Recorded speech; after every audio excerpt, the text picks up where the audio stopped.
If you asked anyone in Savannah Beach about us, they'd probably say we were the dream couple. Glossy and golden. The kind of people you see in magazine spreads and real estate ads, smiling on the porch of a designer home, barefoot with coffee mugs, kids climbing trees in the background. I ran a boutique cybersecurity firm from a glass-walled office 2 blocks off the beach, and Macy Drake, my wife, was Savannah's most sought-after luxury real estate agent. Picture perfect, always camera ready, with 2 kids from her previous marriage who called me dad without a second thought. To the outside world, we had it all. And maybe for a while, we did. I didn't meet Macy in some upscale gala or networking circle. I met her at a traffic stop, hers, not mine. Her BMW had blown a tire pulling into a Target parking lot, and I was the guy behind her who hopped out to help. There was no grand gesture, no slow motion moment. Just a spark. Her hair was a mess, and she looked frustrated, cursing at her phone. I offered to help, and she raised an eyebrow at me like I was either a creep or a miracle. That was Macy in a nutshell, always on guard, never fully trusting, but underneath all that, a heart that was aching to be understood. Within a year, we were married. I adopted her kids Eli and Ava. She switched her last name to Carol and built an entire brand around being a boss mom of coastal Georgia. I won't lie, it felt good. After years in the CIA, years of mud, blood, lies, and shadows, this life felt earned. Deserved. I'd done enough dirty work for 100 lifetimes. I wanted something clean. Something mine. And I thought I had it. That illusion shattered in the most unexpected way. It was a Thursday afternoon. I was reviewing security audit reports for a new client, tech guy from Dallas who ran some high-end crypto asset management firm. We were combing through some compromised data, mostly leaked social media and server-stored photos from an exclusive beach party event his company had sponsored. He clicked through the thumbnails without much thought until one of them froze me in my tracks. There she was. Macy. Kneeling on a rug beside a sleek gaslit fireplace in a black off-shoulder dress I didn't recognize, holding a glass of rose and laughing. But not just laughing, leaning toward a man in a navy blue suit with slicked-back hair and an overly confident smile. The kind of smile I remembered seeing in intelligence reports attached to diplomats with hidden allegiances. Know her? My client asked casually, noticing the way I stiffened. I nodded once, not trusting my voice.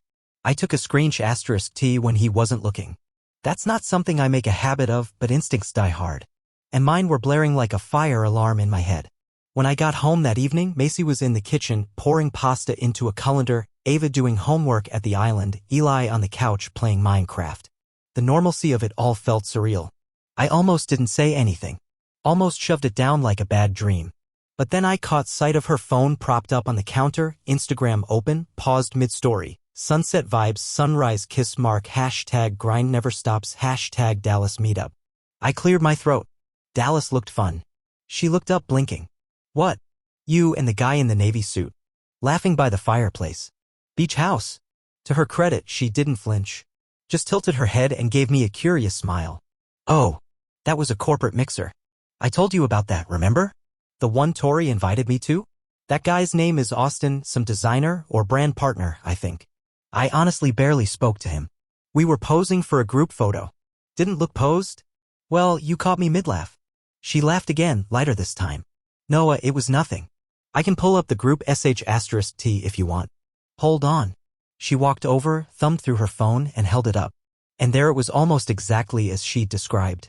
A group of about 15 people all standing on the patio of what looked like a modern beach villa. Macy was near the middle, Austin standing next to her, their arms not quite touching. It was all perfectly explainable. Too perfect. See, she said. Just another real estate mixer. You know how those things go.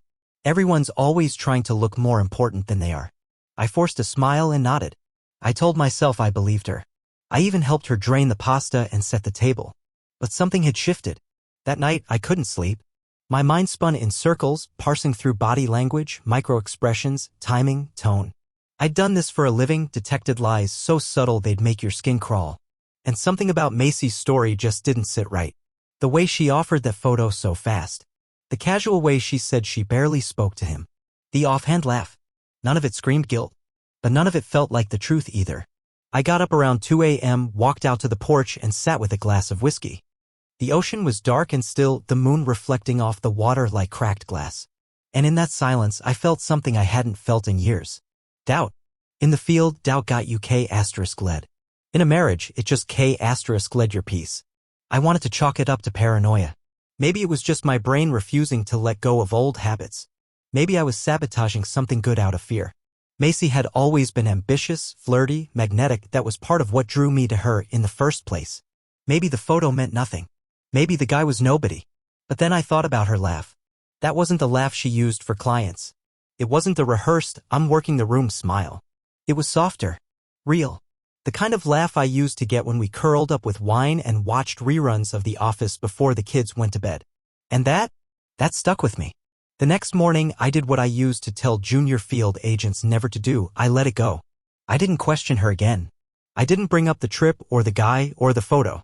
I shoved the screenshot *T deep into a private folder on my secure drive and tried to convince myself it was a one-time thing.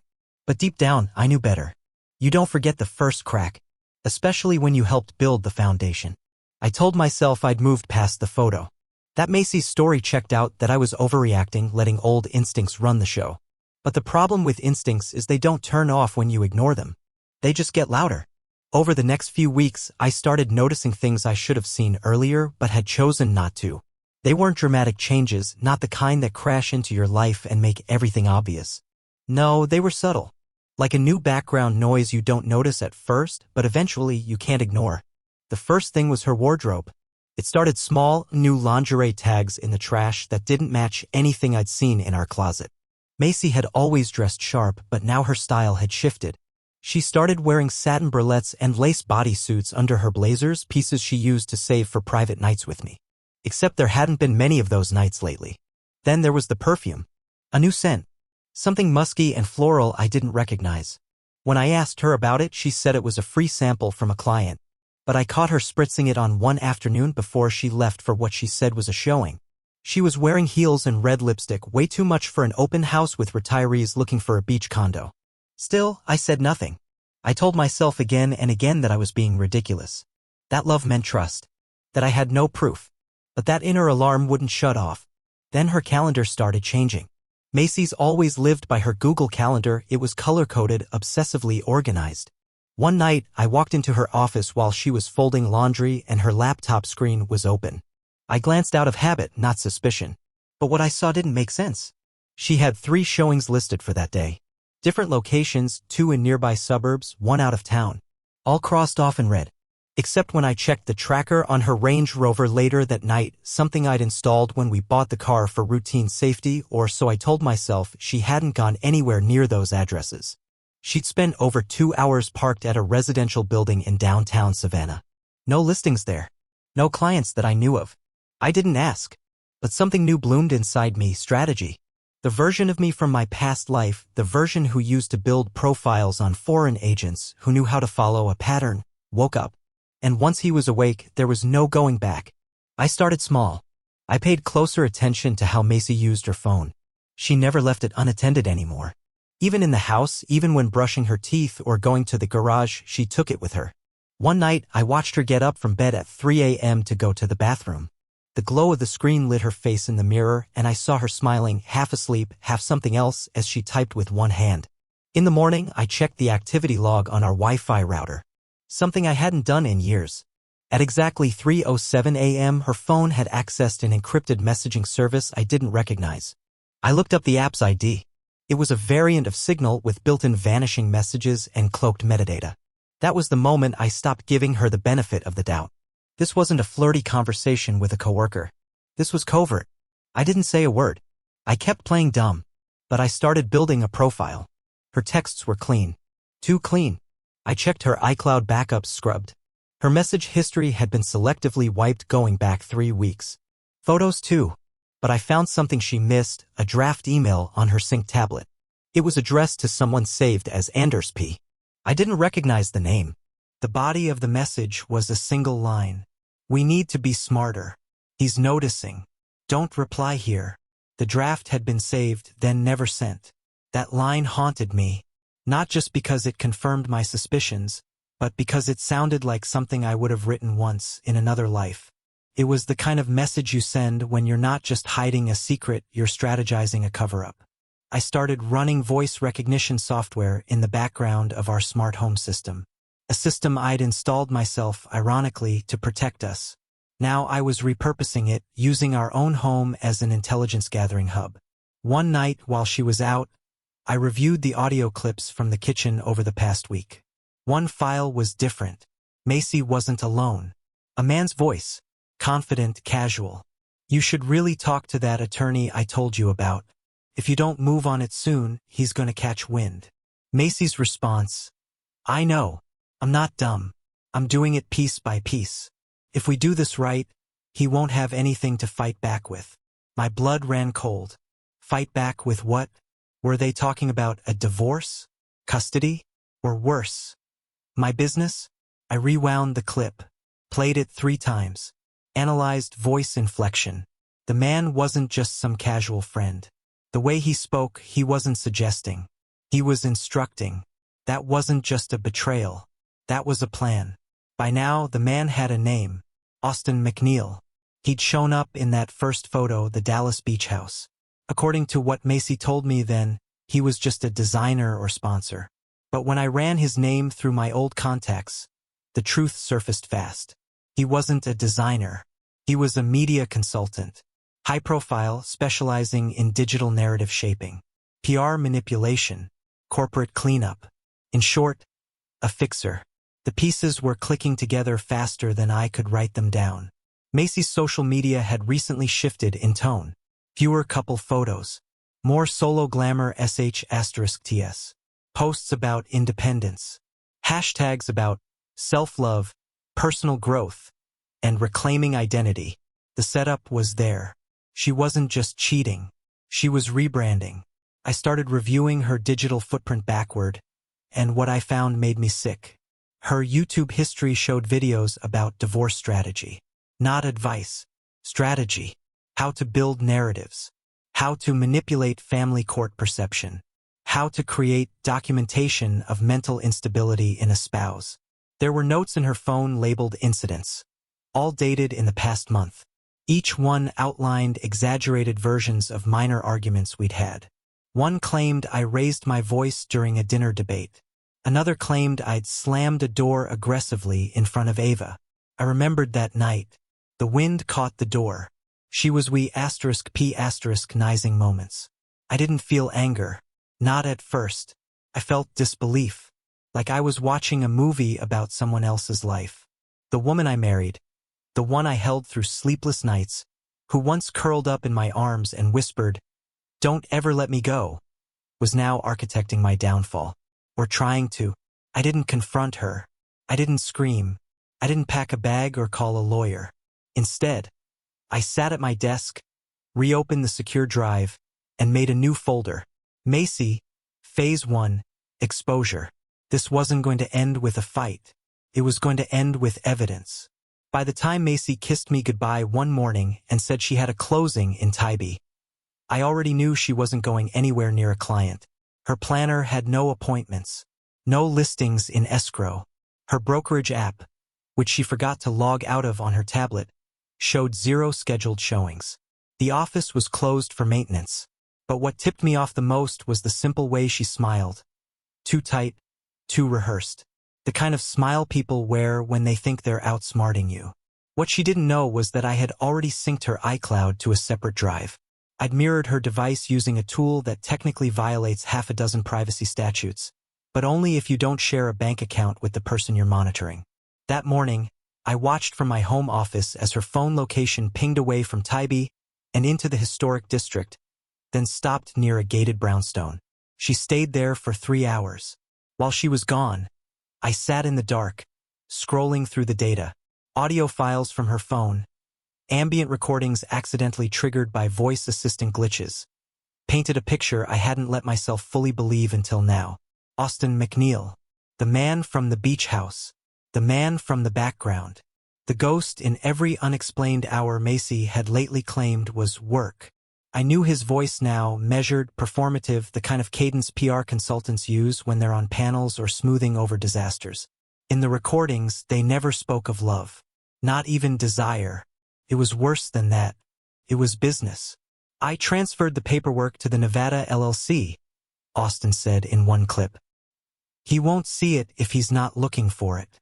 "Are we safe?" Macy asked. Safer than if we keep things in your name. The offshore account's unlinked. Trust me. If you keep doing what I said, he'll be the one explaining himself in court. Another recording, Macy whispering from what sounded like her car. I got the draft emails done. And the screensh *TS. If anyone questions it, there's a digital trail. You're brilliant, Austin said. Just a few more weeks and we'll have it all clean. I sat in front of my monitor and stared at nothing for a long time.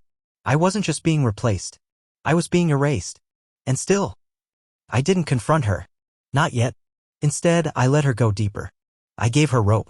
I smiled when she came home, asked how her showing went. She said it was a cash buyer. Said she might be closing another next week. Proud of you, I said, and I meant it in a sick, strategic way. The photos were next. Macy had posted a carefully edited story about a recent work trip to Seattle.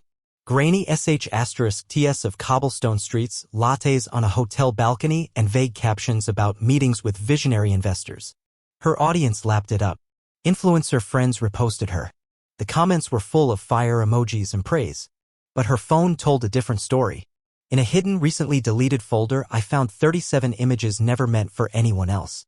One in particular hit like a hammer, Macy in a gold bikini reclining on the stern of a yacht. Austin behind her, shirtless, a glass of champagne in hand. His mouth was close to her ear. Her hand rested on his thigh. None of it said business. None of it said regret. The metadata in the file showed it was taken the same day she claimed to be touring downtown commercial properties. Another video file showed them together on a hotel balcony, sipping cocktails. Macy laughed as Austin said, "One day, this'll all be ours, babe. No more secrets." They kissed. I paused the video. Rewound. Watched again. I didn't feel jealous. Not even betrayed in the usual sense. What I felt was clinical. Precise. Something in me shifted from wounded to focused. Macy didn't just cheat. She drafted an entire alternate life behind my back. One where I was the villain, the obstacle. And she was rewriting history to match it. I printed the photos. Not all of them, just enough. I saved them into 2 encrypted folders, one local, one cloud. I uploaded the video but never played it around the kids. They were still mine. They didn't ask questions, not yet. And I wasn't going to let them carry the weight of her lies. At this point, I needed more than confirmation. I needed leverage. So I built a profile on Austin McNeil. His website painted a shiny picture, CEO of a boutique media group specializing in crisis image rehabilitation and personal rebranding strategies. I found press interviews, podcasts, conference panels. The man loved the sound of his own voice. But his digital hygiene was sloppy. He used the same password format for 3 of his domains. Within an hour, I'd penetrated 2 unsecured cloud backups tied to an old Android device he no longer used but hadn't wiped clean. It was all there, emails to Macy, spreadsheets showing financial planning strategies using my firm's EIN. He'd used my identity subtly but enough to secure business loans. Macy had forged documents linking me to real estate transactions I never authorized. And in one damning PDF, a scanned lease agreement showed a downtown creative space registered under a shell LLC Macy had filed with Austin's help. The lease used my signature or a decent imitation of it. That space? I'd driven past it a dozen times, never realizing it was hers. The next step was surveillance. I broke into the space. Quietly. Legally questionable, maybe, but I was on the lease, right? Inside, I found a couch, a coffee machine, ring lights, and a camera setup. 2 mics. A desktop rig with a script still open on the screen. I'm sharing this because I've been silent for too long.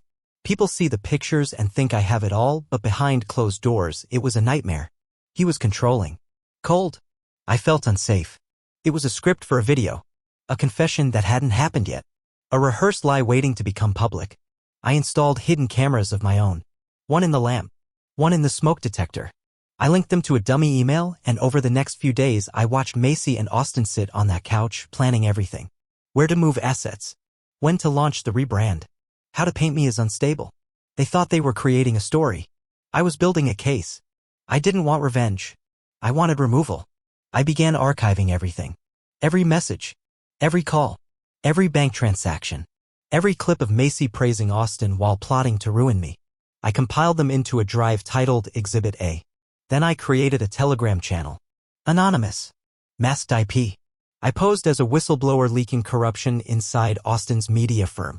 Started slow, tips about billing errors and shady client contracts. Just enough to rattle the cage. Within 48 hours, I got an alert from one of the bots I'd installed in their shared workspace server. Internal messages started flying. Austin's team was scrambling. Someone had forwarded the link. 2 minor clients pulled back their ad budgets pending further clarification. And still, I stayed silent. No confrontation. No drama. I was letting them dig their own graves. The final nail was a call I recorded just a few days later. Macy was pacing the kitchen, unaware I'd rerouted her Bluetooth mic to capture everything. "He doesn't suspect a thing," she said, laughing softly. Austin replied, "Good. Because the second he gets in our way, we hit send." Macy whispered, "I'm almost ready." I hit save. Then I hit record on something else entirely. Me. Looking into the camera. Calm. Clear. My own version of a confession. But mine came with evidence. There's something terrifyingly calm about preparing for war when you've already accepted what you're going to lose.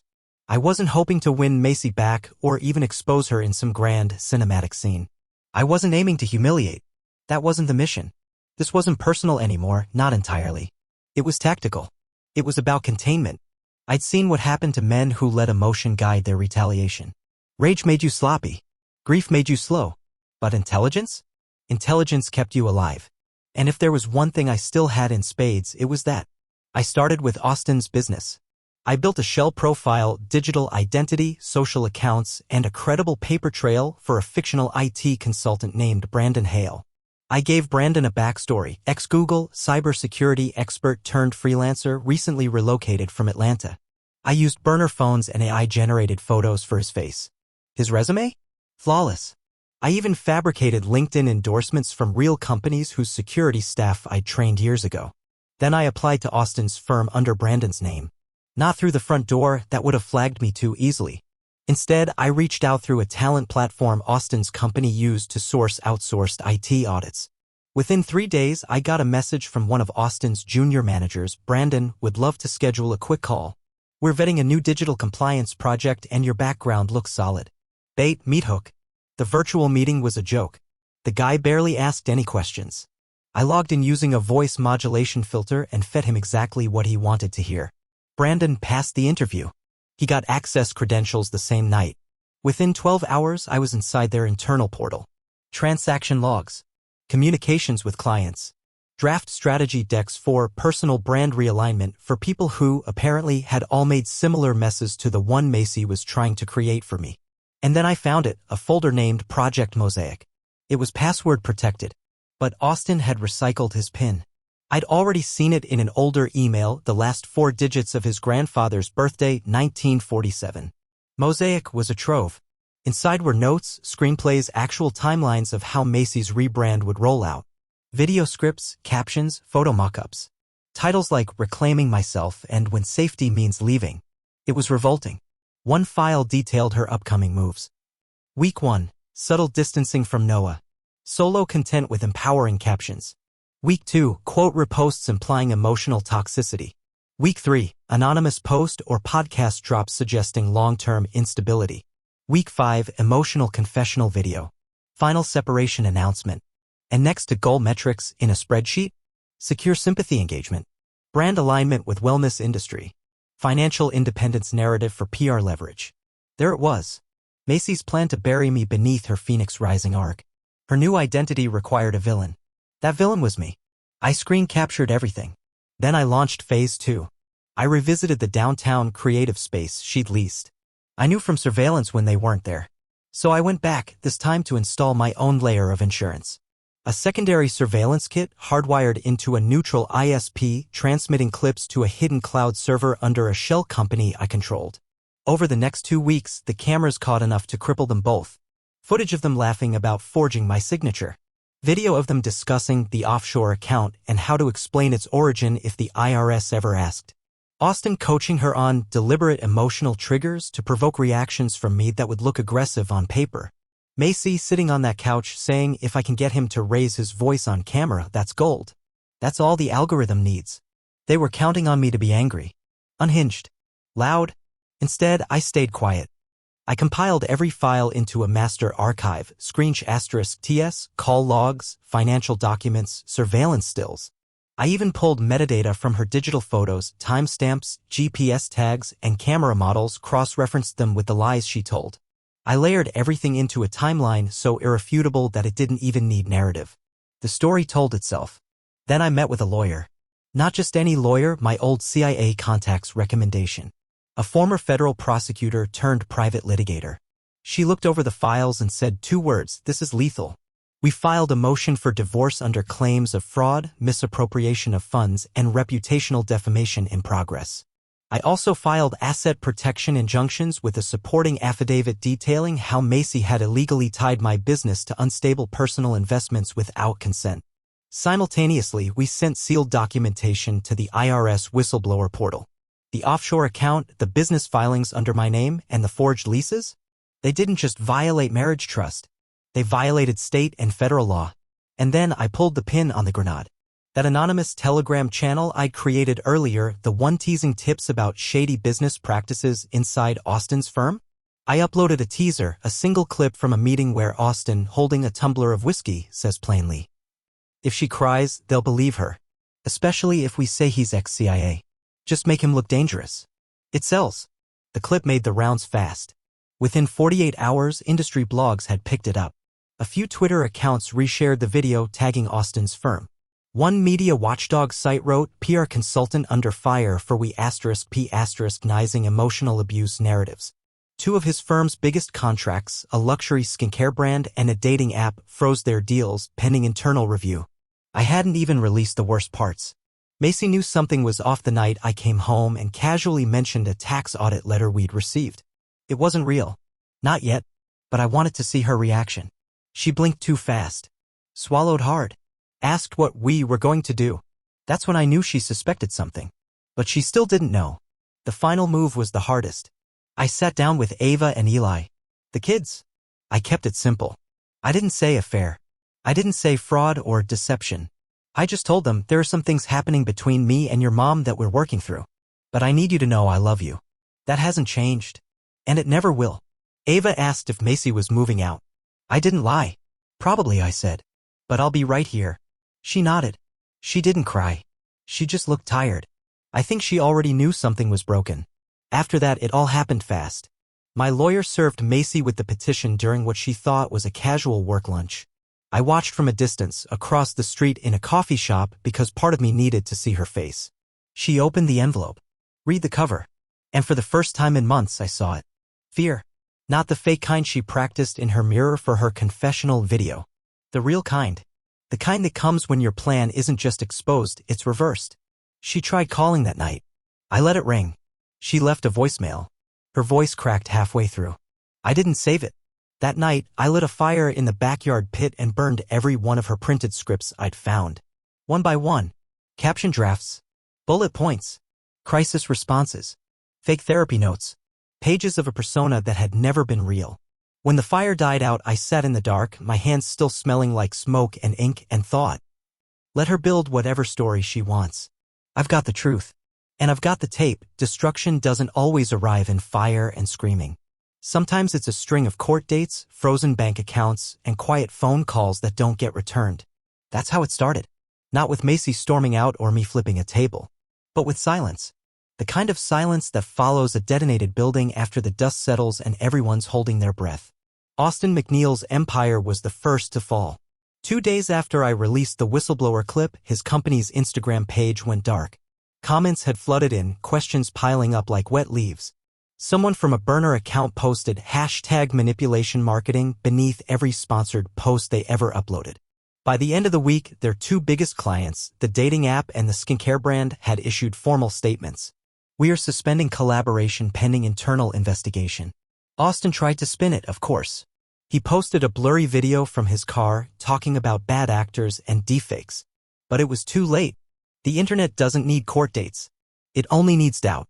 Meanwhile, the real legal fire was just getting started.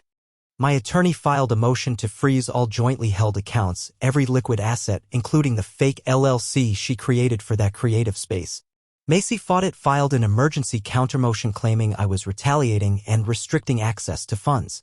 She attached a declaration claiming she felt financially trapped and emotionally unsafe. But my lawyer came prepared. We submitted a 100-page dossier including notarized timelines, metadata from her deleted Seattle photos, and audio files of her coaching Austin through narrative management strategies. There was also a clip of her laughing over a cocktail and saying, "Once I get the sympathy vote, no one's going to care what he says." It didn't go well for her. The judge didn't even blink before granting our full motion. And then came the audits. Remember the tip I sent to the IRS whistleblower program? I made sure it got the right attention. I embedded screen captures of her fake invoices, altered tax records, and the offshore transfers made under false business codes. I knew exactly which flags to raise to get it escalated, keywords like identity misrepresentation and undisclosed foreign holdings. Within 10 days, Macy received a formal notification. Pending investigation, her personal accounts and associated entities would be reviewed for potential tax code violations. She tried to call me again. I let it go to voicemail. This time, her tone was different. Shaky. Unsure. "Noah, please. Can we talk? I'm scared." I didn't know it would go this far. I didn't respond. She'd planned a smear campaign. She built a media strategy around my alleged breakdown. She practiced the lines coached by Austin. "You don't get to be scared when the curtain falls. You get to be accountable." In the divorce proceedings, Macy's legal team tried to pivot hard. They dropped most of their claims and shifted to a soft negotiation: property division, shared custody, amicable exit. My lawyer smiled. We didn't negotiate. We pressed. We submitted the forged lease documents, the faked email trails, and a certified handwriting analysis proving she'd copied my signature on multiple legal forms. We attached surveillance footage showing Austin coaching her through the process. And then, just to make sure there were no misunderstandings, we played a 10-second audio clip for the court. "Macy, if I pretend he shoved me during the argument, I can file a temporary protective order." "Austin, good. Make sure it's filed after he says no to something. Then it looks reactive." The judge paused after it played, looked down at the file, then said flatly, "Petitioner has demonstrated a deliberate pattern of manipulation. Claims of abuse are dismissed with prejudice." That was it. No trial. No debate. Just silence in the room, broken only by the clink of my attorney's pen as she checked the win column. The court awarded me full custody of the kids. Sole ownership of the company. The house. The vehicles. Macy was left with nothing but her own accounts, most of which were now frozen under review. As we left the courtroom, she sat frozen in her chair. She didn't cry. She didn't scream. She just stared ahead like the whole thing had happened to someone else. Like she was watching her own life dissolve in real time and couldn't quite process the credits rolling. I didn't say a word to her. I walked past. Ava and Eli were waiting with my sister outside. When they saw me, Ava ran up and hugged me without asking anything. Just held on. I think she understood everything without needing to be told. That night, Macy posted a black screen to her Instagram stories with the caption, "Sometimes people show you who they really are. Believe them." It didn't land the way she hoped. The comments, what few were left, were brutal. People had followed her long enough to smell the dishonesty. A former friend of hers replied publicly, "Or maybe we finally saw who you are." The next day, I released one post from the archive. A photo of my hand holding the court document awarding me full custody with a simple caption. "The truth wins. Eventually." Nothing more. No tags. No hashtags. No rage. Just proof.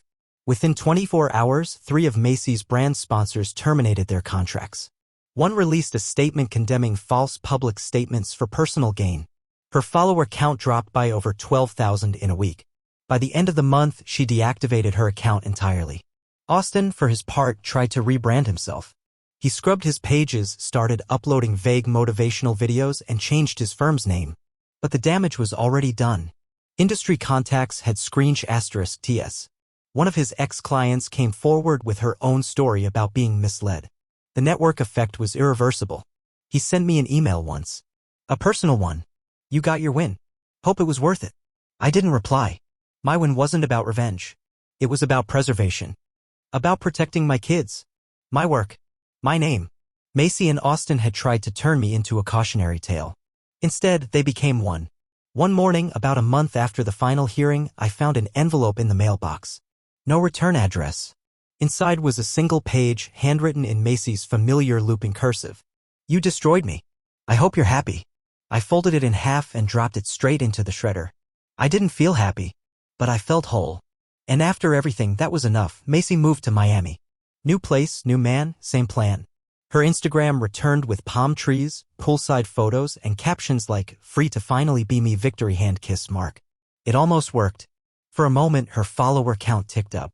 Then I dropped the final post, court documents, audio receipts, financial data, all watermarked and verified. Just facts. No commentary. The internet handled the rest. Sponsorships vanished. Comments turned. Friends distanced themselves. Even Ava and Eli blocked her number after reading the transcripts. When she went live in a tearful video, viewers noticed her eyes reading a script. She kept cutting between takes. The mask had cracked, and now everyone saw the actress behind the role. Within days, Macy's online identity collapsed. The confessional video flopped. One influencer reposted it with the caption, "Accountability isn't a PR strategy." By the end of the week, she deleted her entire presence. Gone were the boss mom, reels, and fake empowerment quotes. Her new partner left shortly after. Rumor was he'd seen the evidence too late. Rumor was she tried to spin it on me again. But no one listened anymore. Even her parents stopped defending her publicly. The persona she spent years building crumbled under the weight of truth. And I didn't have to say a word.